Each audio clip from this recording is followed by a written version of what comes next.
समझाया था। भागवत में लिखा है, यदा तु राजा स्वस्वतान साधुन पुष्णन्न दृष्टेन विनष्ट दृष्टि। यदा तु राजा स्वस्वतान साधुन पुष्णन्न धर्मेण विनष्ट दृष्टि।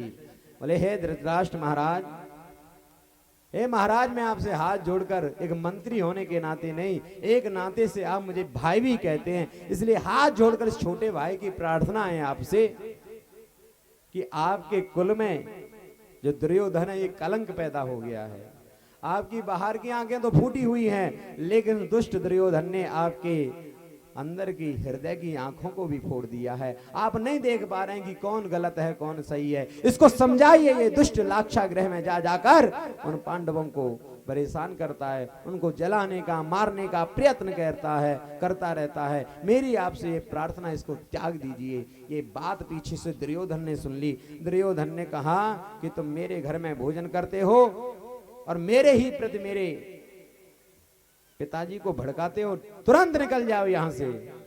तो विदुर जी ने देखा कि शायद धृतराष्ट्र समझाएगा अपने बेटे को, लेकिन वो चुप रहा। तो समझ गए कि अब यहां मेरी पूछ नहीं है। तो आज जा रहे हैं विदुर जी महाराज, तो मानो विदुर जी महाराज नहीं जा रहे, समस्त कौरवों का यश जा रहा है।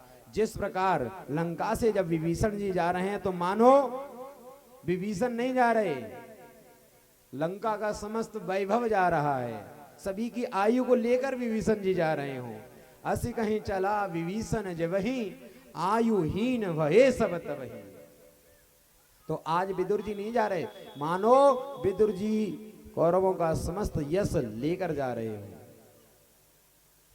जंगल में सुंदर पर्णकुटी बनाई, वहां जाकर निवास करने लगे। एक दिन देखा कि हस्तिनापुर नगरी को बड़ा सुंदर सजाया जा रहा है, बहुत सुंदर भव्य सजाया जा रहा है। विदुरानी ने पूछा, आज हस्तिनापुर को दुल्हन की तरह सजाया जा रहा है, ऐसा क्यों? बोले, आज मेरे गोविंद शांति दूत बनकर पधार रहे हैं, चलो हम भी दर्शन कराते हैं। बोले, अब मंत्री पद तो है नहीं जो कुर्सी मिलेगी बैठने के लिए, जैसे पब्लिक बैठी हुई है पीछे ही हमको बिठा दिया जाएगा। बोले, कोई बात नहीं, हम पीछे बैठकर ही दर्शन कर लेंगे। वो नहीं देख पाएगा, कम से कम हम तो भगवान को देख ही लेंगे। तो आज महलों की अट्टालिकाओं पर स्त्रियों को खड़ा कर दिया है, जगह जगह पर तोरण द्वार सजाए गए हैं, नाड़े बजाए जा रहे हैं, नगाड़े बजाए जा रहे हैं, ढोल बजाए जा रहे हैं, महाराज नाना प्रकार के वाद्य यंत्रों का प्रयोग किया जा रहा है। बड़ा भयंकर स्वागत हो रहा है भगवान का। लेकिन सब लोग भगवान को देख रहे हैं, लेकिन भगवान की नजर विदुर और विदुरानी पर है। विदुरानी कहते हैं, जी सुनते हो, देखो मुझे देख रहा है। विदुर जी कहते हैं, मुझको भी देख रहा है। अच्छा तू चल, मैं पांडवों के भाग्य का फैसला देख कर आता हूं कि पांडवों के भाग्य का क्या फैसला होता है। बोले, ठीक है। ऐसा विचार करके विदुरानी को तो वहां से विदा कर दिया। आज हस्तिनापुर में बड़ी भयंकर सभा लगी हुई है, बहुत ऊंचा स्वर्ण का सिंहासन है, उस पर गोविंद बैठे हुए हैं, साथ में धृतराष्ट्र बैठे हुए हैं, पितामह भीष्म बैठे हुए हैं, गुरु द्रोण बैठे हुए हैं, कृपाचार्य बैठे हुए हैं, दुर्योधन भी है वहां पर। हाथ जोड़कर बोला, प्रभु आप आए, ये बहुत अच्छी बात है, लेकिन आप किस लिए आए हैं ये अभी कारण अज्ञात है, बताइए आप किस लिए पधारे हैं। तो कहने लगे, पहले ये बताओ, जो राजा पांडु हैं वो तुम्हारे चाचा हैं या नहीं है? बिल्कुल बिल्कुल चाचा हैं। पांडव तुम्हारे भाई हैं अथवा नहीं हैं? दुर्योधन, मैं तुझे कभी दुर्योधन नहीं कहता, मैं तुझे कहता हूं सुयोधन, अच्छी बुद्धि वाला। दुर्योधन माने खराब बुद्धि वाला, सुयोधन माने अच्छी बुद्धि वाला। मूर्ख लोग जो होते हैं वो अपनी प्रशंसा सुन के बड़े प्रसन्न होते हैं, तो भगवान उसकी प्रशंसा कर रहे हैं, उसको भुला रहे हैं। अच्छा ये बताओ, तुम्हारे भाई हैं पांडव अथवा नहीं हैं? बोले, हाँ बिल्कुल भाई हैं। तो बोले, आधे राज्य के अधिकारी हैं अथवा नहीं हैं? बोले, बिल्कुल नहीं आधे राज्य के अधिकारी। तो भगवान कहते हैं, वैसे तो वो पूरे राज्य के अधिकारी हैं, लेकिन पूरा राज्य नहीं तो कम से कम आधा राज्य दे दो, और यदि आधा राज्य भी नहीं दे पा रहे हो तो कम से कम 5 गांव दे दो। मैं पांडवों को 5 गांव में संतुष्ट करने का प्रयत्न करूंगा। लेकिन तड़क कर कहता है सूच्यग्रैणे वदास्यामि विना युद्धेन केशवा। अरे केशव, अरे माधव, बिना युद्ध के 5 गांव की आप बात करते हो। मैं सुई के अग्रभाग की जितनी भूमि होती है उतनी भी भूमि प्रदान नहीं करूंगा। तो भगवान कहते हैं अभी तुझे युद्ध की भूमिका नहीं पता, तुझे पता नहीं युद्ध किसे कहते हैं। युद्ध तूने नानी की कहानियों में सुना होगा। युद्ध जब होता है, युद्ध की विभीषिका तब होती है तो महाराज सैकड़ों स्त्रियां विधवा हो जाती हैं, हजारों बच्चे अनाथ हो जाते हैं। युद्ध की परिभाषा भी तुझे नहीं पता, युद्ध किसे कहते हैं। और युद्ध होगा, लेकिन ऐसा युद्ध होगा तूने कभी सोचा नहीं होगा। तो धृतराष्ट्र तुरंत हाथ मसक देता है, किसका? दुर्योधन का। बोले सुदर्शन है इसके पास, इससे ज्यादा बहस मत कर। चक्र सुदर्शन है, चला दिया, गोविंदा नमो नमः हो जाएगी तो फिर शांत हो जाता है। बोले ऐसा केशव, ये राजपाट की बातें तो बाद में होती रहेंगी। ऐसा है अभी आप चलिए, मेरी माँ गांधारी बहुत बड़ी पतिव्रता है। मेरे पिताजी को आंखों से दिखाई नहीं देता, लेकिन जब से विवाह हुआ है मेरी माता ने भी आंखों में पट्टी बांध ली है। उन्होंने अपने हाथों से आपके लिए सुंदर और भव्य 56 प्रकार के भोग बनाए हैं। भगवान बोले कि भोग 2 परिस्थितियों में लगाया जाता है दुर्योधन। एक तो जब भूख लगी हो तो व्यक्ति को मांग कर भी भोजन कर लेना चाहिए, कोनो दोष नहीं है। लेकिन दूसरी परिस्थिति ये है कि यदि खिलाने वाले के मन में बहुत ज्यादा श्रद्धा हो, परीक्षित जी, खिलाने वाले के मन में बहुत ज्यादा श्रद्धा हो तो उसका मान सम्मान रखने के लिए थोड़ा बहुत खा लेना चाहिए। लेकिन यहाँ पर स्थिति दूसरी है, ना तो तेरे मन में ऐसी कोई श्रद्धा है, भाव है, और ना मुझे कोई भूख लगी है, और वैसे भी मेरा निमंत्रण तो विदुर काका के यहाँ पर है। बोले विदुर जी ने कब किया? बोले जब हम आ रहे थे तो पहली सूचना पहुंचा दी थी कि जैसे हस्तिनापुर आओ तो सबसे पहला भोग मेरे घर पे लगाना है। वो क्या खिलाएंगे? उनके पास तो खुद के खाने के लाले पड़े हैं।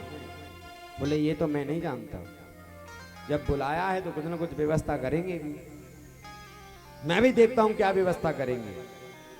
विदुर जी ने कहा, इशारे में पूछा, प्रभु मैंने कब कहा? बोले बस आ रहे हैं, तुम तो चलो। तो दौड़े दौड़े गए। बोले लाला कह रहा है तो भैया ये झूठ नहीं बोलता, आता ही होगा। तो तुरंत गोप बजरिया चले गए सीधे माखन मिश्री इत्यादि लेने के लिए, लेकिन वो आ नहीं पाते लौटकर। इतने में कृष्ण भगवान विदुरानी के यहाँ पर पहुंच जाते हैं। सांकल को खटखटाया, अरे काकी दरवाजा खोलिए। कौन? मैं कृष्ण। तो कृष्ण के आने की खुशी में मैया इतनी बावली हो जाती है, स्नान कर रही होती, वस्त्र भी नहीं पहने, ऐसे ही दरवाजा खोल दिया। भगवान ने अपना दुपट्टा दे दिया उड़ने के लिए। आओ आओ, अभी मैंने गोबर से चौका लगाया है, आओ गोविंद विराजमान हो जाओ। बोले कहाँ बैठे हैं? तो पटला उठाया एक, और पटला लेकर घर के चारों कोनों में घूमने लगी। ये जगह बैठ जाओ, ये जगह अच्छी है, ये वाली जगह ज्यादा अच्छी है। घर के चारों कोनों में ले जाने लगे, लेकिन फिर भी कोई जगह समझ में नहीं आई। अंत में घर के आंगन में बीचों बीच में उल्टा करके पटला रख दिया। बोले इस पे विराजमान हो जाओ, और मेरे गोविंद उसी पे बैठ जाते हैं। पेट पे हाथ घुमा के बोले काकी भूख लगी है हमको तो बहुत तेज। बोले अभी काका गए हैं बाजार, कुछ लाते होंगे। बोले तब तक तो देर हो जाएगी, हमें भूख अभी लगी है। बोले कुछ फलों की व्यवस्था कर देती हूँ। बोले हाँ हाँ करिए। बाहर गई, कदली बल से केलों का गुच्छा लेकर आई हैं, पत्तल रख दिया सामने। बोले मैं अपने हाथों से खिलाऊं? हाँ हाँ मैया बिल्कुल काकी, बिल्कुल खिलाइए। आज भाव में कल्पना कीजिए, जिसके आगे 56 भोग भी फीके पड़ जाते हों, 56 भोगों से जिसका भोग लगता हो, वह परमात्मा आज विदुरानी के हाथ से केला खा रहा है। और केला ही नहीं खा रहा, भाव देखिए, केले को छील दिया, केले की मिगी को तो फेंक दिया, और पत्तल में केले इकट्ठे कर करके केले के छिलकों को इकट्ठा कर करके रख रही हैं। एक केले का छिलका उठाया, गोविंद को खिलाया। भगवान बोले काकी ये बहुत मीठा है। बोले आपको मीठा लगा है तो अवश्य मीठा होगा, वैसे मैं अपने हाथों से जल तो नित्य प्रति देती हूँ। और खाओगे? मैया अभी तो और खाएंगे। 2 केले खाए, केले के छिलके खाए, 10 केले के छिलके, 30-35 मेरे गोविंद केले के छिलकों को खा जाते हैं। इतने में दरवाजे से आवाज आई, अरे देवी सुनती हो, ये मैं माखन मिश्री लेकर आया हूँ, सुंदर थाली में इनको सजा, और तूने गोबर से चौका लगाया है घर में कि नहीं लगाया है? अभी कृष्ण आता होगा, आज तुझे क्या बताऊं, भरी सभा में गोविंद ने मेरा कितना सम्मान किया। मुझसे कहा कि मैं आऊंगा आपके घर में, मैं यहीं पर बैठा हूं, इंतजार कर रहा हूं कि वो आता होगा। बोले आता होगा कि वो तो आ चुका। कहां? बोले प्रेम से घर में प्रसाद पा रहे हैं। तूने कुछ खिलाया? बोले हाँ, केले खा रहे हैं प्रेम से। आकर देखा तो विदुर जी की आंखों से आंसू निकल जाते हैं। आज प्रथम बार गोविंद हमारे घर में आए और तूने उन्हें केले के छिलके खिला दिए। गोविंद ये तुम क्या कर, तुम तो बता देते कम से कम। भगवान कहते हैं कि मैंने तो ध्यान ही नहीं दिया कि मैया काकी मुझे क्या खिला रही है, मैं तो ये सोच रहा था कि फल खिला रही है, लेकिन सच में इसमें इतना भाव था कि मुझे इसमें फलों का स्वाद आ रहा था। तो आज विदुर जी ने माखन मिश्री खिलाई तो तुरंत हाथ पकड़ लिया। बोले काका मुझे इसमें ये स्वाद नहीं आ रहा, जो स्वाद मुझे केले के छिलकों में आ रहा था वो स्वाद मुझे इसमें प्राप्त नहीं हो रहा। भगवान कहते हैं, एक ही बात कहते हैं बार बार, उन्हें आपके जितने की सुख वैभव और भोग हैं वो नहीं चाहिए। भगवान तो एक ही बात कहते हैं, क्या? भाव का भूखा हूं मैं, भाव ही बस सार है, भाव से जो भजता है भव से बेड़ा पार है। और यही नहीं, जितने भी हमारे धर्म शास्त्र एक ही बात कहते हैं, क्या?